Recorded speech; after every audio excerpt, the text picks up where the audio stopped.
You ever notice how birthdays just kind of hit different when you get older? Like I remember when I was a kid, it was all about the presents, right? The mountain of presents and the sugar rush from eating way too much cake. Oh, yeah. But now it's more about just reflecting on the year gone by and, okay, maybe still a little bit about the cake. Always about the cake. But the thing that fascinates me now is how birthday traditions are so different all over the world.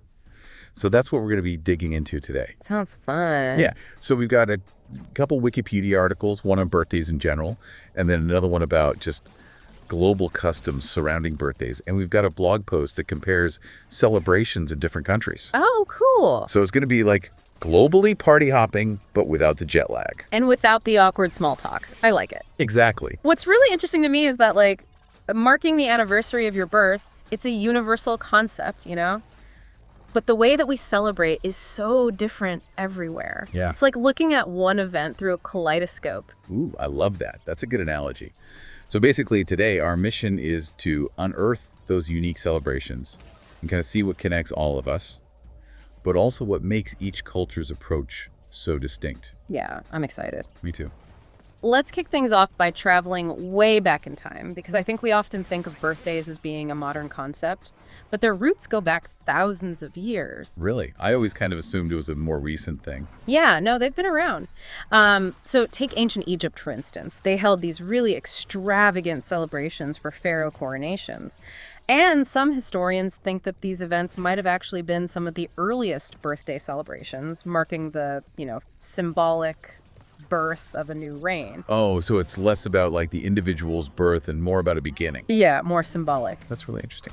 What about other civilizations back then? So the ancient Greeks were super big on honoring their gods on their birthdays with offerings and festivals. And of course, the Romans, who are known for, their extravagant lifestyles, they would throw these epic birthday parties, huge feasts and gifts and yeah. Sounds pretty familiar, actually. Right. Guess we're not that different from our toga-wearing ancestors when it comes to partying. Nope. But I am curious about the journey from those ancient practices to our modern birthday traditions. Yeah, and that's where things get even more interesting because, so in medieval Europe, the dominant tradition was celebrating something called name days instead of birthdays. And these were linked to the feast days of saints. Wait, so instead of celebrating the day you were born, you would celebrate the day of your namesake saint? Yeah, exactly. Why is that?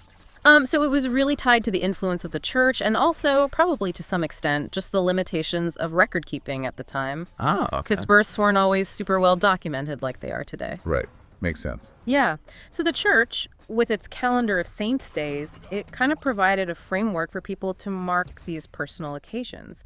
It's interesting to think about how social structures shaped even personal celebrations. Yeah, that is a fascinating point. It really makes you realize how much the context of the time influences these traditions. Mm-hmm. So when did the shift to celebrating individual birthdays the way we know them, when did that happen? Well, that shift started happening around the 18th century, and it was tied to the rise of the middle class. As societies evolved, there was more emphasis on, individual identity, like personal milestones became more important. And then if we jump ahead to 19th century America, that's when we see the emergence of the birthday staples that we still love today. So we're talking about cake, candles, the whole shebang. Birthday cake, the centerpiece. Can't forget about that. But where did the candle blowing tradition come from? Well, there's a theory that traces it back to the ancient Greeks. They would offer these round honey cakes to Artemis, the goddess of the moon, and the candles on the cake represented the moon's glow. I just think it's amazing how these ancient practices still weave into our traditions. It really is. Okay, are you ready to fast forward to some more modern birthday adventures? Always. All right.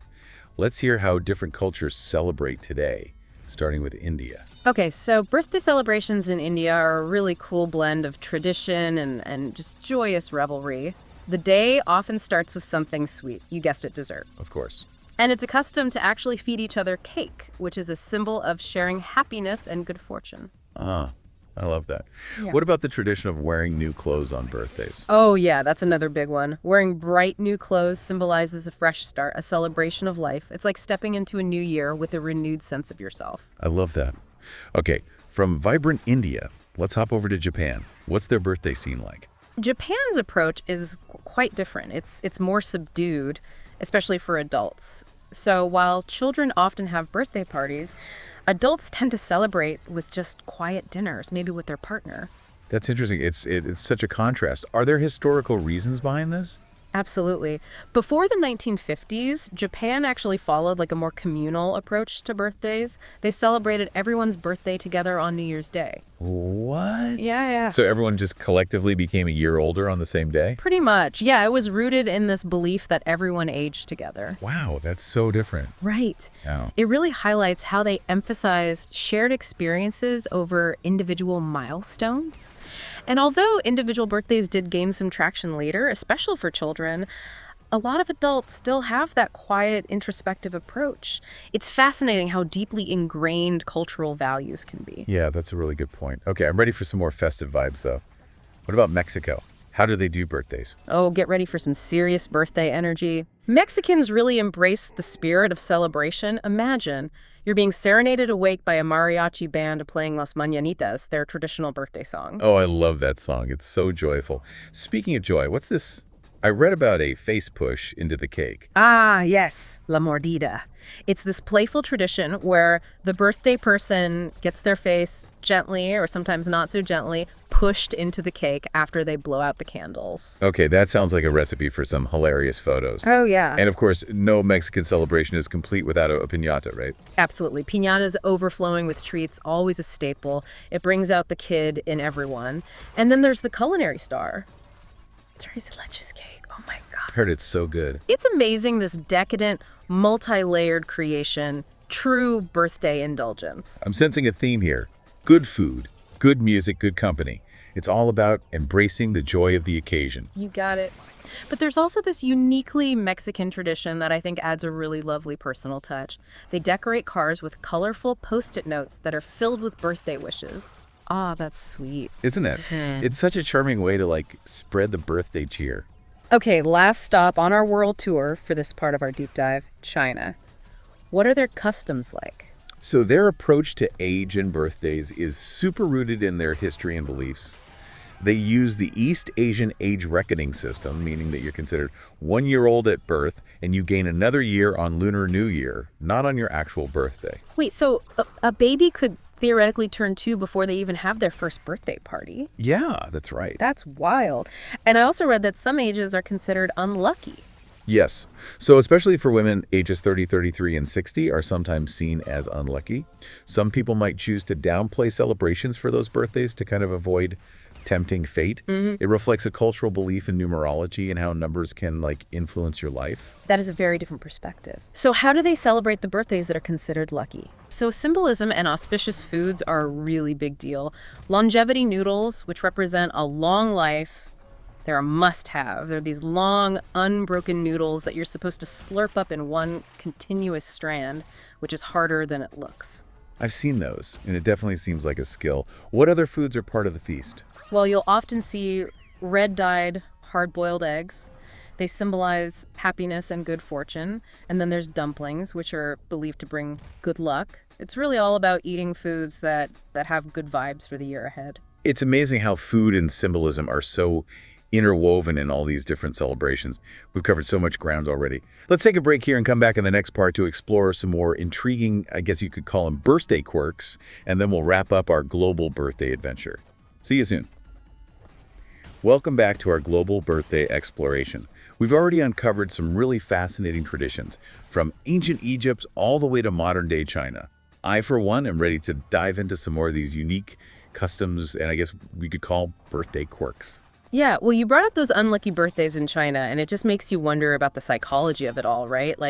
Why do we put so much meaning on certain numbers?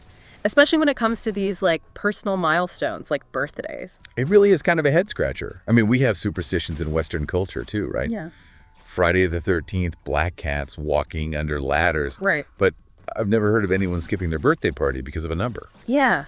It really speaks to this human need to find patterns, you know? and meaning, even in things that seem totally random. And birthdays, as these markers of time and transitions, they just naturally become these focal points for these beliefs, right? Yeah, that makes sense. Okay, what other quirky traditions are out there? Well, we touched upon the La Mordida in Mexico, that playful face push into the cake. But have you ever thought about like the symbolism behind it? Honestly, I just thought it was a fun, albeit messy way to celebrate. Oh, it's definitely that. But some people interpret it as a form of like playful aggression, Yeah. symbolizing the challenges and the triumphs of the year gone by. Or even like welcoming the birthday person into this new year, almost like a ritualistic rebirth. Wow, I never thought of it that way. That adds like a whole new layer of meaning to something that seems so simple. Right. And it shows how even those lighthearted traditions, they can have a deeper significance. Now, shifting gears a bit, let's talk about a group of people that face a really unique birthday conundrum, people born on February 29th. Ah, the leap year babies. They literally only get a real birthday every 4 years. What do they do in the years between? It's a fun debate. Some leap day babies choose to celebrate on February 28th or March 1st in common years, and others just stick to their once every 4 years birthday. Yeah, I can see both sides of it. I guess it just comes down to personal preference and how much you want to embrace that leap year uniqueness. Exactly, and it brings up a really interesting point.